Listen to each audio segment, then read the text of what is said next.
Баршаңызға қайырлы күн достар. Бүгін біз осындай тауық аяқтарынан маринадтауды үйренеміз. Бізге керек құралдар: тұз, соя тұздығы, тауық етіне арналған дәмдеуіш, табиғи бал, қызыл тәтті бұрыш және сарымсақ қажет.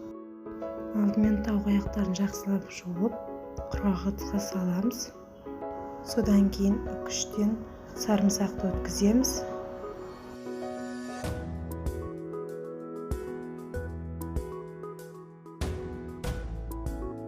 Тауық етіне арналған дәмдеуішті қосамыз.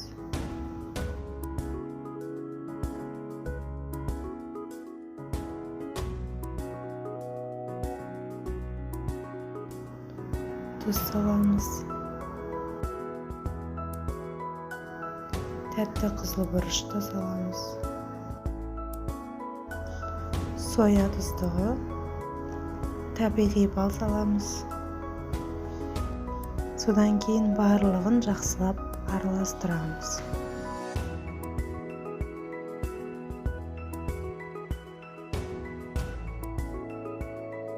Мінекей араластырып алдық. Енді 15-20 минут тұздығын өзіне сіңдіріп қоямыз.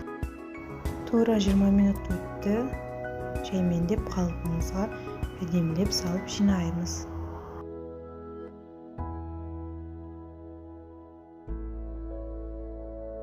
Мінекей енді 180 градуста пешімізді қыздырып 30-35 минутта пісіреміз. Мінекей тауық аяқтары пісіп шықты. Сондай керемет дастарханның көркін ашады. Сіздерге істеуге кеңес беремін.